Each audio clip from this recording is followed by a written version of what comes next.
find out, my name's Aaron Patrick Thompson, I'm from Queenstown, Maryland. So I find out after a legal issue, because my assets came back too high, that there's more than $500,000 missing of a multi-million-dollar insurance settlement from the 1990s from sustained injury in my left arm.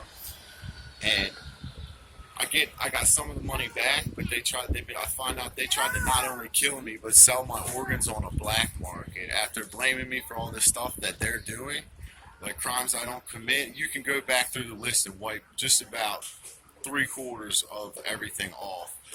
And that they went to all this effort to kill me while they embezzled millions of dollars, and there's $500,000 missing, and they think it's a joke. And I can't help but smile because it's just so,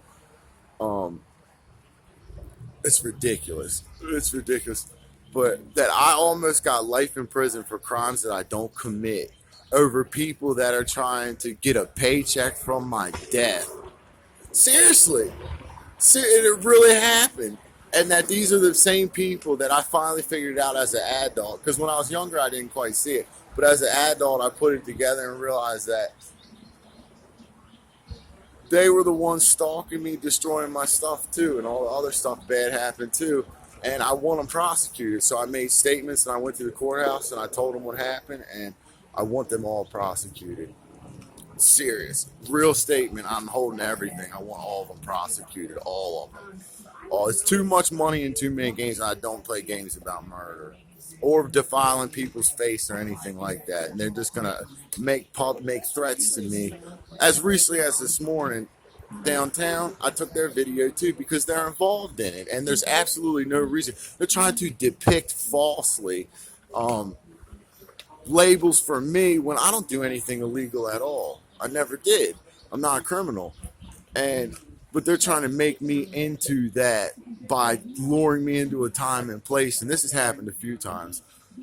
And they're telling me that there's no escaping it and that I'm dead. The fate that they create, which is death, by attacking me. And I'm not letting them do that. So if anybody gets this video, it would have had to have been Gary Hoffman and my father involved. And there is record and trace of attempted murder.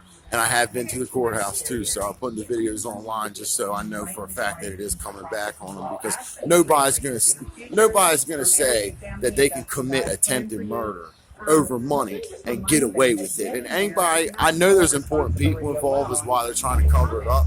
But anybody, they all act like they're tough, but when it actually comes down to it and it becomes a public record, nobody's gonna come help you and put their name on that. But it is a public statement and record of attempted murder for money, and isn't a class of genocide based on the defilement of not only my face, but my organs and things like that, and lacerations to my head. And they even went as far and had enough intent to kill that they were willing to put me in a gas chamber. I've never even heard of something like that, but it happened last year from March 26th to July 17th in Denver.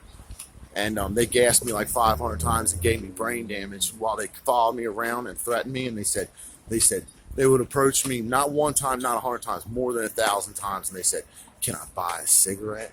And that to me is a mafia threat. And they would literally come into the establishment on that to try and threaten me and say it's the mafia. But I've never been involved with any sort of crime organization ever in my life. So the idea it's anyone other than the Queen Anne's County Police, Gary Hoffman and Patrick Thompson are